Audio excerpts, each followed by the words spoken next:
नगर, जहां हमारा high court है, न्यायालय है, माननीय न्यायालय है, और वहां पर इस तरीके से शूटिंग हो रही हो, दिन दहाड़े गोलियां चल रही हो, बम चल रहे हो, धुआं उड़ते हुए देख रहे हो, और मुख्य जो गवाह है उसकी हत्या हो जाए, अधिवक्ता की हत्या हो जाए, सुरक्षा जो कर्मी थे उनकी हत्या हो जाए, और आखिरकार पुलिस क्या कर रही उत्तर प्रदेश में?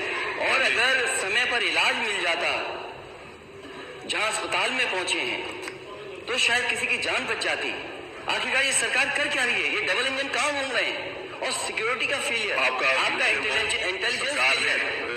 अध्यक्ष महोदय, आपके माध्यम से नेता सदन से ये चाहता हूं कि सबसे पहले आप जीरो टॉलरेंस से शुरू करें। करवा रहे हैं क्या ये सच नहीं कि जिस अतीक अहमद के खिलाफ पीड़ित परिवारों ने मुकदमा दर्ज कराया उसके परिवार के खिलाफ, वह समाजवादी पार्टी के द्वारा पोषित माफिया है और उसकी कमर को तोड़ने का काम हमारी सरकार ने किया है। और फिर मैं क्या कहना चाहिए, इसे हम इस माफिया को मिट्टी में मिला देंगे, सरकार कर देंगे। नमस्कार दोस्तों, आज हम बात करेंगे अतीक अहमद के अतीत के बारे में कि कैसे वो अतीक माफिया से नेता और नेता से जुर्म के क्षेत्र में बाहुबली बना। वीडियो को शुरू करने से पहले अगर आप चैनल पर नए हैं तो चैनल को सब्सक्राइब जरूर कीजिएगा, और अगर आप ये वीडियो फेसबुक पेज पर देख रहे हैं तो पेज को फॉलो जरूर कीजिएगा। समय की बर्बादी न करते हुए वीडियो में आगे बढ़ते हैं। संगम की रानी यानी प्रयागराज तब इलाहाबाद हुआ करता था। संगम के तट का पानी शीशे की तरह साफ हुआ करता था। इलाहाबाद यूनिवर्सिटी और उसके छात्र नेताओं की आवाज पूरे यूपी में गूंजती थी।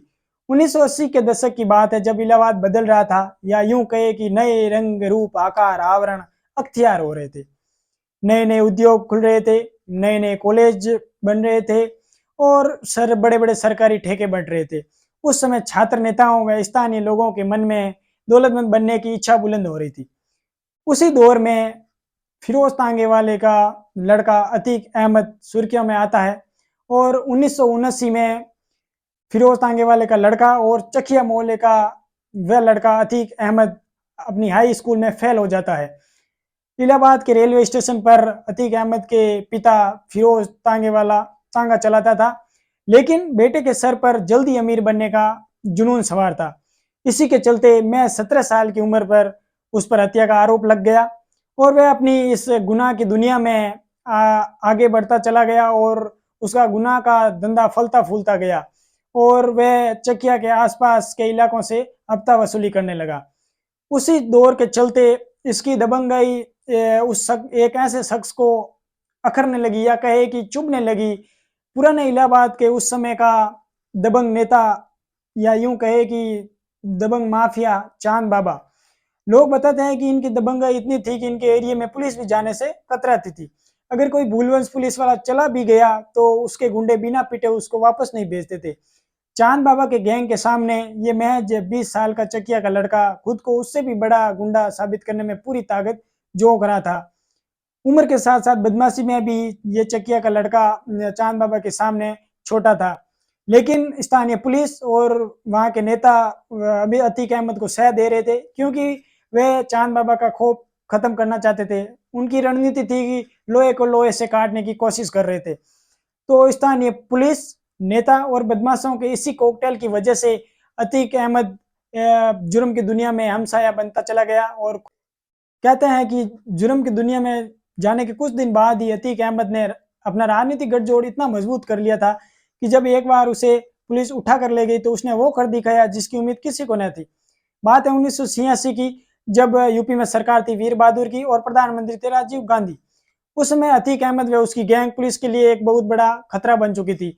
उस समय पुलिस अतीक अहमद और उसकी गैंग को गली गली खोज रही थी। तभी एक दिन ऐसा आया कि अतीक अहमद को पुलिस ने उठा लिया और उसे थाने में ले जाकर किसी अन्य गुप्त जगह ले गए थे।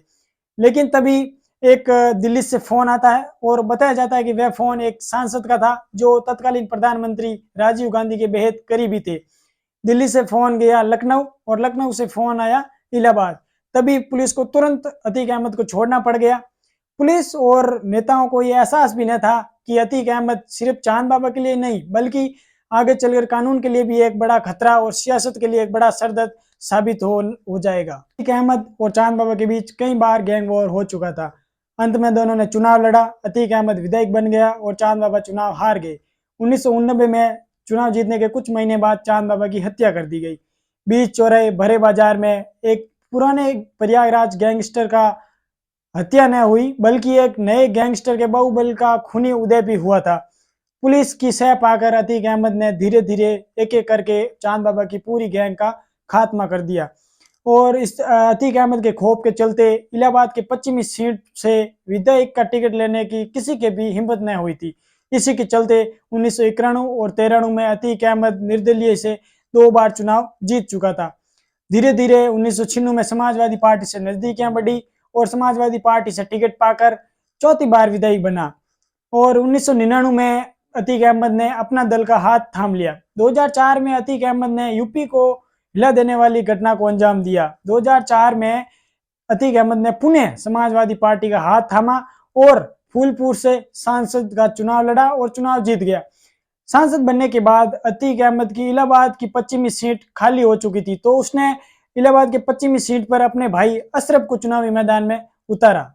लेकिन अतीक का भाई अशरफ जो बीएसपी के राजूपाल से 4000 के वोटों से हार गया। राजूपाल जो कभी अतीक अहमद का दाहिना हाथ हुआ करता था, लेकिन राजूपाल के हाथों अपने भाई की हार अतीक अहमद को बर्दाश्त नहीं हुई थी। अक्टूबर 2004 में राजूपाल विधायक तो बन गया, लेकिन अतीक अहमद उसकी जान का सबसे बड़ा दुश्मन बन गया, क्योंकि राजूपाल ने अतीक अहमद के बाहुबल को सबसे बड़ी चुनौती दी थी। विधायक बनने के कुछ ही महीने बाद राजूपाल अपने काफिले के साथ कहीं जा रहा था, तभी अतीक अहमद के शूटर्स ने राजूपाल व उसके काफिले पर हमला कर दिया और गोलियां चलानी शुरू कर दी।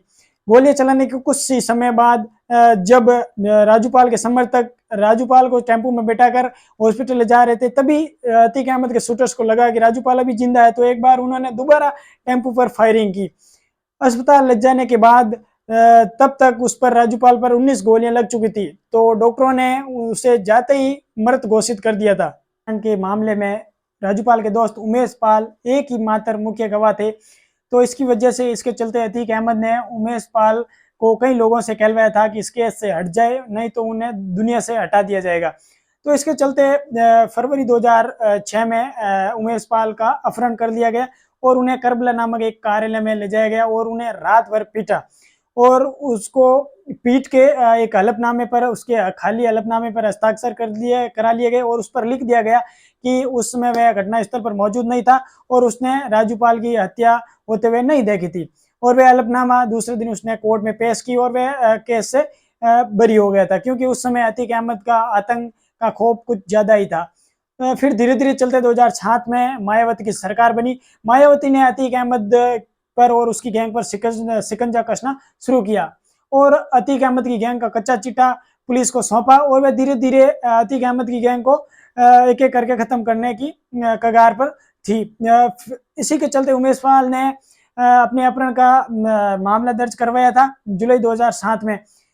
उस मामले को लेकर वर्तमान समय तक वह केस चलता रहा। लगभग 17 साल हो गए थे। 23 फरवरी 2023 को उमेश पाल अपने कोर्ट में गवाही देकर पुणे लौट रहे थे, तभी उनकी हत्या कर दी गई और उसके हत्या के 1 महीने बाद ही उनके केस का फैसला आया और अतीक अहमद को दोषी करार करके उम्र कैद की सजा सुनाई गई थी। लेकिन हाल ही में 15 अप्रैल की रात की 10 बजे अतीक अहमद और उसके भाई अशरफ की हत्या कर दी गई 3 युवकों के द्वारा। ये थी अतीक अहमद की कहानी जो हमने आपके समक्ष पेश की। आई होप आपको अच्छी लगी होगी। अगर वीडियो आपको अच्छा लगा तो लाइक और शेयर जरूर कीजिए। धन्यवाद।